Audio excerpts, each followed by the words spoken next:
What a web of intrigue Oda spins for us to just try to put together and figure out all the little subplots and things that are going on. Man, it is just so awesome. One Piece, chapter 340, The Woman Who Brings Darkness. Oh, man, I'm gonna have to break out my big boots, man. The shit's getting thick in here. Whoo! Well, hello, my brothers and sisters of the Nerd Nation. I, as always, am Jim, here to bring you another review on the awesome and sometimes gut-wrenching, secretive tale of One Piece. Now, our last chapter, of course, saw us with Luffy confronting Mr. Iceberg, or whatever you'd like to call him, and of course being kind of run out of there, and really just sort of, seeing a little bit about, about kind of getting to Frankie and his whole take and with the CP9, but really the kind of, the crux of it, and the chapter ended with Robin speaking to some mysterious figure about justice having to be served, and of course she's going to go back into the mayor's mansion tonight and complete the task and erase any evidence if need be and this and that. So that's kind of how we were left on a cliffhanger, you know. Is she good? Is she bad? I don't know. And really that's right where we wind up picking up, in the sense that Aqua Laguna, of course, is on its way. In the first several pages, first we wind up seeing, we're left off with where Luffy and Nami, of course, were, and just kind of trying to get out of, out of that area as everybody is looking for them now. So it starts out with Luffy going and just jumping with Nami on his back from this super high air, 10 stories high, something like that, and landing. And Nami's like, "What the hell are you doing?" And he's like, "Well, you said we couldn't take the elevator because everybody'd be looking. You said so yourself." And she's like, "Yeah, but I don't want to die, you know, and we're not like that dude, Kaku, you know," and they show him that shipwright. Nonetheless, so the first several pages are really showing kind of everybody's going to try kind of come together, back together and meet at the end. That's what that's what Nami and Luffy, are actually going to go and do. And we see Zoro. We see that Zoro is, he's also now, he's running from, from folks, I don't know if it's from townspeople, from some of the shipwrights, some of the galley lock company. Obviously, he's a wanted man. He actually notices what's going on in the newspaper and says, okay, you know, this is crazy. That's why they're after me, because of this. So, and then you see a number of the different townspeople really just trying to get everything put together. They're evacuating people to the different, to the docks if need be. And, they've got people kind of, boarding and bolting up their houses, trying to make them waterproof for this high tide, this Aqua Laguna that's coming. So we wind up getting, and so we see a little bit of that over there, and of course that just, kind of going back and forth amongst the various townsfolk. But then we wind up seeing, Sanji and Chopper, and they're walking along, sort of minding their own business, but at the same time, obviously they're on the lookout for any clues as to where Robin may be. Sanji's a little love-struck puppy, and not to mention, they're already down a crew member with Usopp having left. We wind up seeing during the course of this chapter, though, too, that they're obviously, the Straw Hats are highly sought after. We wind up seeing a bunch of the Galley Lock Company shipwrights coming to the inn that they're at. We see some of them actually going and checking out the Going Merry, as Usopp is kind of hiding behind a rock going like, Jesus, what the hell are they doing here, So they're out for blood, right? But the thing that's cool about when you go back to the Sanji and Chopper thing, and I think is really kind of the important high point of the chapter, is that as they're walking around and talking, and Chopper's like, well, maybe she got mad at me at the bookstore, and that's why she left. And Sanji's like, don't be an idiot, All of a sudden, they wind up looking across one of the waterways, and who do they see standing there but super sexy, sultry Robin, and looking all good in her thigh-high boots and her whole black outfit that she's got kicking for this particular arc. And she's standing across, and they're like, oh my God, Robin, and they're, of course, excited to see her, and they're like, oh, and don't worry about that business with the assassin stuff, you know how it is, pirates are always getting accused of stuff that they don't do, and she's like, listen, it's cool, don't worry about it, but in this case, I just wanted to let you know that everything is absolutely true.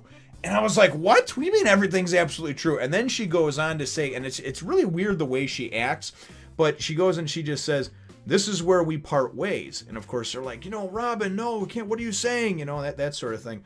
And of course they're saying, don't worry about the assassin business. None of us believe it and everything else. They think that's why she wants to, part ways with them. And then she just says, there's no lies about me in that article. I was definitely the one who entered the mayor's mansion last night. There is a darkness in me that you and the crew do not know. A darkness that will someday destroy you. And then we kind of get that flashback of little Admiral A-OK over there talking to them about how every organization, that's something that stuck with me. Every organization that she's ever been with or been a part of is now defunct. It's gone. It's been destroyed. It's been eradicated, right? So she's the common denominator amongst that, right? And anyway, we just get, and then she's just like, actually, it's convenient that the locals are blaming you for the attack, as that'll help me make my escape. Things will only get worse from here on out. And I love, and I mean, and Sanji and Chopper are like freaking out. They're like, what are you talking about? What is all this? And I'm reading directly from her because I thought that this was fairly important. At least to me, it seems very, very important. So, and then she's, why? And she's like, there's no need for you to know. And they're just like, I don't understand what you're saying, right? So she just says, listen, we haven't known each other for that long. But after today, we'll never meet again. I didn't deserve it, but thank you for the kindness you've shown me till now. And I really like that. And then she's just, goodbye. And of course, they think she's joking around, Robin, wait, Robin, this, and that. And then she goes and turns around and disappears. So this is a tough pill to swallow because, man, I tell you, there is a darkness within me and everything else. I don't know if she's being mind controlled. I don't know if it's like you want to believe in the good in people and that prevails, but ultimately you've seen all the bad and everything else. And even Zoro has always been wary of her because of that. She started out as an enemy. Is she an enemy then again, or is she just kind of doing the wrong things for what she believes are the right reasons? I have no idea. But this was kind of, for me, the high point of the chapter. Sanji goes and sends Chopper and says, listen, go back to the inn, meet up with everybody, tell them what's going on, tell them exactly what happened. I'm just going to kind of poke around. Don't worry, I'm not going to get in any trouble. And then we go and we see a real funny exchange where there's this bridge that goes over one of those canals. And we see like just kind of a shadow, a silhouette underneath the bridge of somebody hanging there. I thought it was Zoro at first. We come to find out that it's actually Luffy stretched out, kind of making a bridge of himself with Zoro and Nami sitting on him so they can hide from the people that are looking for him. They must have been hot on their trail. Chopper winds up finding them. He gets their scent and whatnot, winds up finding them. And then Chopper goes and obviously communicates everything to him. And then, this is, this is cool at the end of the chapter over here. And then Luffy's just like, what? She really said that? Robin actually said that? Because remember, Luffy's the one that vouched for her, too. And although he doesn't take a whole lot of responsibility for things that he says or does, it seems like he sort of just does things and forgets about them or moves on to the next thing. Ultimately, I think that would eventually weigh on his shoulders, as he was the one as captain and everything else, and said, no, she's good. And up until now, his intuitions have been very good, so this is definitely not a good thing. And then we wind up getting, Zoro winds up going and saying, listen, we should have been ready for this, right? And let's see, what does he say? Regardless of the circumstances, Robin first showed up as an enemy, and we let her on the ship. If she's suddenly frightened by that and has run off, then I'm not going to feel right about it, So he's thinking maybe that's why. Maybe it's because of this dark past that's haunting her, But anyway, he says, isn't it about time we settled this? Is Robin an enemy? Or is she a friend, And you see kind of this cool-looking picture over here of Nami, his face, and then, of course, Luffy's. And honestly, some of the faces in here that Oda draws are absolutely, the expressions are absolutely priceless. Some of the comedic ones, some of them that express sorrow, that express anger, that express hatred, that express excitement. Very, very good as far as that goes. And probably the best I've seen so far in any of the, and obviously in my short-lived time in the various manga series that, that I've been reading. So, very good stuff, but man, like I said, just gut-wrenching to go and to hear this from Robin's own lips, because you wanted to think before that maybe it was some kind of clone, maybe it was some kind of doppelganger, maybe she was being mind controlled, maybe she was forced into doing something because, you know what I mean, like against her will type of thing. They had something hanging over, some kind of blackmail.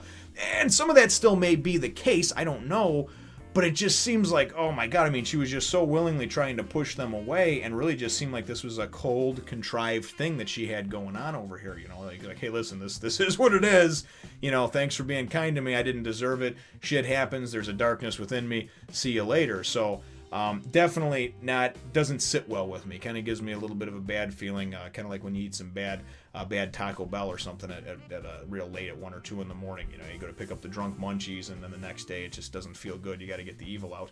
That's kind of what it feels right now. I feel like I got the evil just rearing up inside of me over here. So that's how the chapter ends off.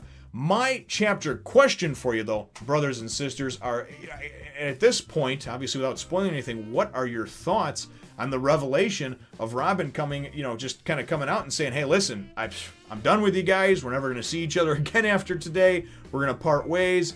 I'm not going to tell you why or anything like that, but there's a darkness within me. And, really just kind of, on her whole interaction, brief as it was, with Sanji and Chopper. What are your thoughts on that, brothers and sisters? Let me know in the comments down below. Feel free to hit the thumbs up, the like button if you should think that I deserve it, and subscribe if you haven't done so already. We will look forward to catching all of you in the next Vanishing. Remember to follow me on my other channel as well as Twitter and Facebook and Instagram.